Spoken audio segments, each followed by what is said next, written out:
Assalamualaikum warahmatullahi wabarakatuh.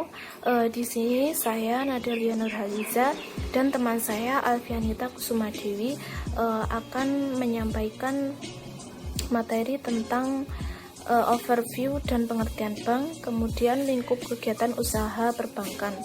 Nah, kita langsung masuk ke pengertian bank. Nah, apa sih bank itu? Bank itu lembaga intermediasi atau lembaga perantara keuangan yang bertugas menghimpun dan menyalurkan dana di masyarakat untuk meningkatkan taraf hidup rakyat. Nah, sedangkan apa sih perbankan itu? Nah, perbankan itu segala sesuatu yang berhubungan tentang bank. Jadi mencangkup kelembagaan, kemudian kegiatan usaha, serta cara dan proses dalam melaksanakan kegiatan usahanya. Nah, sekarang kita masuk ke tujuan bank berdasarkan undang-undang. Berdasarkan dari Undang-Undang Nomor 10 Tahun 1998. Nah, secara garis besar, tujuan perbankan Indonesia itu menunjang pelaksanaan pembangunan nasional dalam rangka meningkatkan pemerataan, kemudian pertumbuhan ekonomi dan stabilitas nasional ke arah peningkatan kesejahteraan rakyat. Nah, dari tujuan tersebut, maka perbankan di Indonesia itu harus menjalankan tugas dan fungsinya dengan baik dan didasarkan atas asas demokrasi ekonomi. Jadi, jika berpikiran bahwa bank memiliki tujuan untuk mencari keuntungan setinggi-tingginya berupa profit, itu akan salah besar ya. Kita langsung masuk ke fungsi bank secara umum. Nah, sebagai lembaga intermediasi keuangan, bank memiliki fungsi utama dan fungsi sampingan. Sesuai tugasnya, fungsi utama bank dapat dikategorikan menjadi dua. Yang pertama yaitu menghimpun dana dari masyarakat. Nah, bank menghimpun dana dari masyarakat itu melalui tabungan, kemudian deposito berjangka, bisa saja giro ataupun bentuk simpanan lainnya. Nah, dengan menghimpun dana ini, bank menjamin keamanan uang masyarakat tersebut. Nah, sekaligus memberikan bunga untuk dana tersebut. Setiap produk simpanan bank menawarkan bunga yang berbeda-beda, seperti contohnya deposito itu memiliki bunga lebih tinggi dari tabungan. Karena apa? Karena nasabah harus menyimpan uangnya untuk jangka waktu tertentu agar menikmati bunga lebih tinggi. Nah, sedangkan tabungan dapat ditarik kapanpun nasabah memerlukan uang tersebut. Kemudian yang kedua yaitu menyalurkan dana kepada masyarakat. Nah, setelah menghimpun dana dari masyarakat, bank akan menyalurkan dana ini kepada pihak-pihak yang membutuhkan melalui sistem kredit atau pinjaman. Nah, kredit yang ditawarkan bank akan mengenakan bunga kepada peminjam. Dengan penyaluran dana tersebut, maka tujuan bank dapat melaksanakan pembangunan nasional dapat terpenuhi. Nah, masyarakat yang membutuhkan dana dapat menyejahterakan hidupnya dan menghasilkan usaha yang mendukung pembangunan nasional. Kemudian fungsi sampingan bank. Nah, sedangkan fungsi sampingan dari bank termasuk layanan-layanan jasa bank lainnya, seperti yang pertama yaitu mendukung kelancaran mekanisme pembayaran. Nah, selain menyalurkan dana sebagai intermediasi, bank juga berfungsi sebagai pendukung kelancaran mekanisme transaksi di masyarakat. Nah, jasa yang ditawarkan untuk menunjang fungsi ini termasuk transfer dana antar rekening dalam negeri, terus kemudian menyediakan fasilitas pembayaran secara kredit seperti kartu kredit, kemudian jasa pembayaran secara kredit, pembayaran tagihan, kemudian sistem pembayaran elektronik, kemudian sarana penyaluran gaji karyawan atau penghasilan lainnya. Kemudian yang kedua yaitu mendukung kelancaran transaksi internasional. Bank juga dibutuhkan untuk memperlancar transaksi internasional. Kesulitan bertransaksi karena perbedaan geografis, jarak, budaya, dan sistem moneter antara dua pihak yang berbeda negara akan selalu hadir. Nah, kehadiran bank di sini akan mempermudah penyelesaian transaksi-transaksi tersebut dengan lebih mudah, kemudian cepat, dan lebih murah. Nah, bank memastikan kelancaran melalui jasa penukaran mata uang asing ataupun transfer dana luar negeri untuk transaksi internasional. Kemudian yang ketiga yaitu penciptaan uang. Nah, uang yang diciptakan oleh bank ini merupakan uang giral, yang berarti alat pembayarannya lewat mekanisme pemindah bukuan. Nah, proses penciptaan uang regulasi oleh bank sentral untuk pengaturan jumlah uang yang beredar karena dapat mempengaruhi ekonomi. Kemudian yang keempat yaitu sarana investasi. Nah, kini bank juga dapat berfungsi sebagai sarana investasi melalui jasa reksa dana atau produk investasi yang ditawarkan bank sendiri seperti derivatif, kemudian emas, mata uang asing, dan saham. Kemudian yang kelima yaitu penyimpanan barang berharga. Nah, fungsi bank yang telah tersedia dari dahulu kala itu pastinya menyimpan barang berharga ya. Nasabah dapat menyimpan barang berharganya itu seperti perhiasan, kemudian emas, kemudian surat-surat berharga ataupun barang berharga. Kemudian bank juga dapat menyewakan safe deposit box. Kedua fungsi utama dan fungsi sampingan bank saling mendukung dan berperan penting dalam mewujudkan pembangunan nasional yang merata. Nah, kemudian kita masuki jenis-jenis bank. Jenis-jenis bank yang pertama yaitu jenis bank dari segi tugas. Nah, dijelaskan dalam Undang-Undang Nomor 7 Tahun 1992. Nah, berdasarkan dari segi tugasnya, bank dikategorikan menjadi 3 jenis, yaitu bank sentral, kemudian bank umum, dan bank perkreditan rakyat atau BPR. Yang pertama yaitu bank umum, yaitu bank yang melaksanakan kegiatan perbankan secara konvensional atau berdasarkan prinsip syariah, yang dalam kegiatannya memberikan jasa dalam lalu lintas pembayaran. Nah, seperti diketahui kegiatan perbankan tersebut mengumpulkan dana dari masyarakat, memberikan kredit atau pinjaman kepada masyarakat lain. Dari itu juga termasuk pemindahan dana antar pihak, penyimpanan barang berharga, dan jasa bank lainnya. Nah, bank umum ini dikenal juga sebagai bank komersil atau commercial bank. Yang kedua yaitu bank sentral. Bank sentral ini bank milik negara yang bertanggung jawab untuk mengatur dan menjaga stabilitas harga atau nilai mata uang negara. Jadi, bank sentral ini bertugas untuk menjaga tingkat inflasi agar terkendali untuk mengoptimalkan perekonomian dengan mengontrol keseimbangan jumlah uang dan barang. Dengan kata lain, bank sentral ini bertugas juga mengatur kebijakan moneter negara. Nah, stabilitas sektor perbankan dan sistem finansial secara keseluruhan di Indonesia. Di Indonesia, bank sentral ini dikenal sebagai Bank Indonesia. Untuk lebih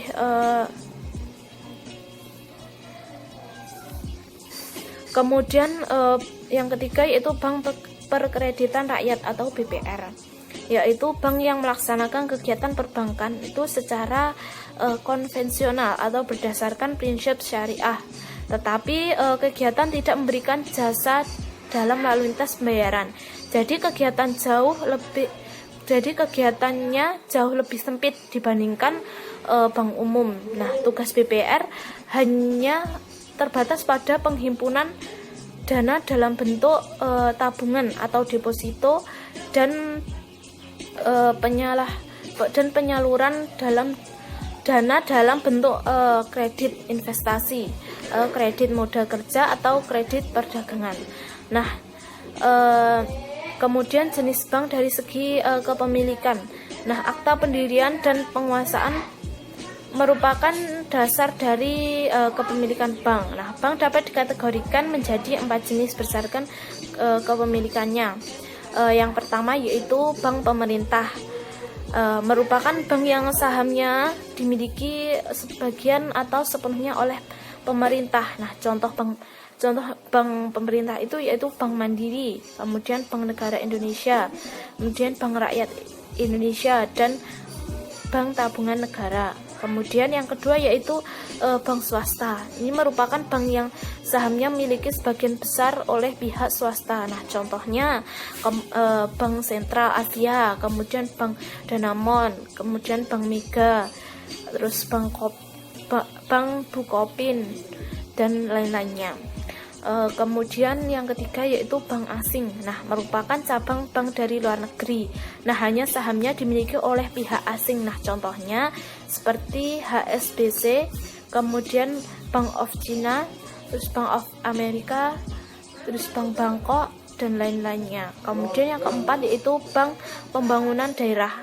Ini merupakan bank yang sebagian atau seluruh sahamnya dimiliki oleh pemerintah daerah provinsi. Contohnya Bank Sumut, Bank Jambi, kemudian Bank Jatim, dan bank daerah lainnya. Kemudian yang kelima yaitu bank campuran. Ini merupakan bank yang dimiliki oleh satu atau lebih bank umum kedudukan di Indonesia dengan satu atau lebih bank berkedudukan di luar negeri. Contohnya Bank ANZ, kemudian Bank DBS, dan lain-lainnya. Assalamualaikum warahmatullahi wabarakatuh. Saya Alfianita Kusuma Dewi. Saya akan melanjutkan presentasinya Mbak Nadalia. Yang pertama kita buka dulu slide ke-6 ya. Di slide ke-6 itu kan ada jenis bank dari segi status sama jenis bank dari segi prinsip. Yang pertama itu adalah kita mulai dari jenis bank dari segi status.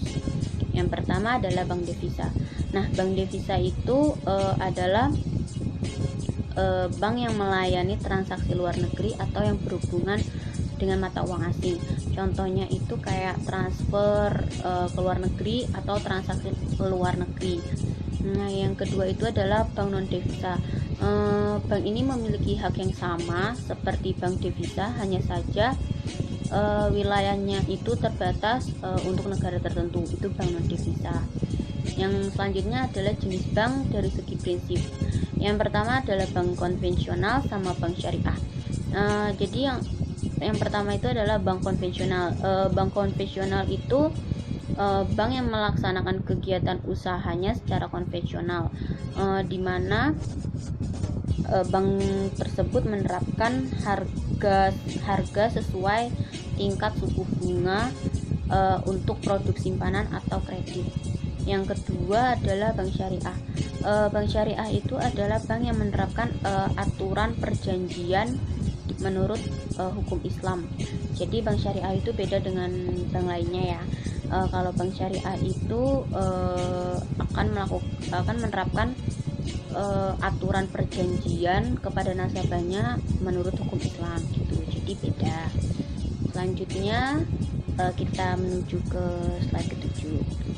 Oke, kita lanjut ke slide ke-7 ya. Di situ kan ada kegiatan bank umum sama kegiatan bank sentral. Yang pertama itu kita bahas adalah kegiatan bank umumnya. Yang pertama, menghimpun dana atau funding. Maksudnya itu apa? Jadi bank tersebut itu menghimpun dana dari masyarakat melalui kayak tabungan, terus deposito berjangka, giro, dan bentuk bentuk simpanan lainnya. Dengan menghimpun dana ini, jadi dengan alasan menghimpun dana ini, bank menjamin keamanan uang masyarakat tersebut sekaligus memberikan bunga untuk dana tersebut gitu. Yang kedua adalah menyalurkan dana atau lending. Maksudnya apa? Jadi setelah menghimpun dana dari masyarakat, bank akan menyalurkan dana ini kepada pihak-pihak yang yang membutuhkan melalui sistem kredit atau pinjaman itu. Nah, yang ketiga itu adalah memberikan jasa-jasa bank lainnya atau services ya. Jadi maksudnya memberikan jasa itu seperti apa? Jadi kayak misalnya menyediakan menyediakan menyediakan menyediakan kayak layanan bank gitu, jasa bank ya, seperti transfer untuk memudahkan kita bertransaksi. Kayak sekarang itu kan apa-apa kita kayak misalnya kita belanja online itu kan selalu transfer. Nah, bank itu juga memberikan jasa gitu. Paham enggak? Jadi memberikan jasa bank itu memudahkan masyarakat juga gitu. Jadi kita nggak perlu ribet ya. Sekarang pokoknya lebih enak kita. Oke. Yang selanjutnya adalah kegiatan bank sentral. Yang pertama adalah membuat dan melaksanakan kebijakan moneter. Maksudnya apa? Jadi tugas bank ini kayak dilakukan dalam rangka mengendalikan jumlah uang beredar agar tercipta kestabilan nilai rupiah terhadap barang dan jasa. Itu. Yang kedua adalah mengatur dan menjaga kelancaran sistem pembayaran. Maksudnya apa? Tugas bank ini itu dilakukan dalam rangka terciptanya kesepakatan aturan, standar dan prosedur yang digunakan untuk peredaran uang gitu. Untuk mengatur peredaran uang. Nah, yang ketiga adalah mengatur dan mengawasi perbankan. Jadi dengan seiringnya sekarang itu terbentuknya OJK,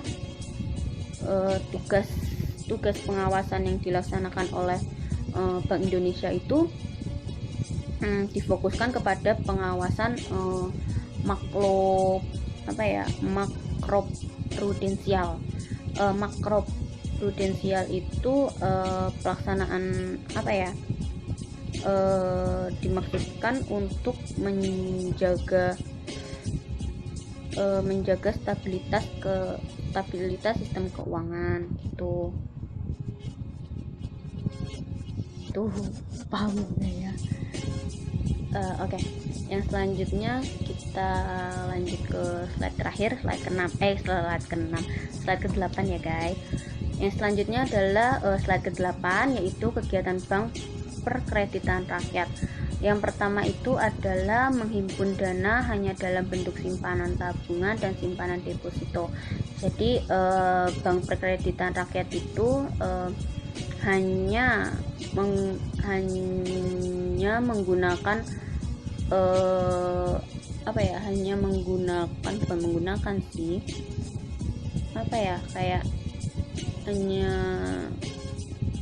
menghimpun, kayak hanya menghimpunnya apa? Jadi bank perkreditan rakyat itu kayak menghimpun dananya itu dalam bentuknya tuh simpanan tabungan sama simpanan deposito aja. Kalau simpanannya enggak kayaknya ya. Yang kedua adalah menyalurkan dana dalam bentuk kredit investasi, kredit modal kerja, dan kredit perdagangan. Jadi yang kedua itu adalah menyalurkan dananya itu dalam bentuk kredit investasi sama kredit modal kerja dan kredit perdagangan. Mungkin itu aja presentasi saya. Bila ada salahnya mohon maaf. Bila ada salahnya saya mohon maaf. Sekian dari saya. Wassalamualaikum warahmatullahi wabarakatuh.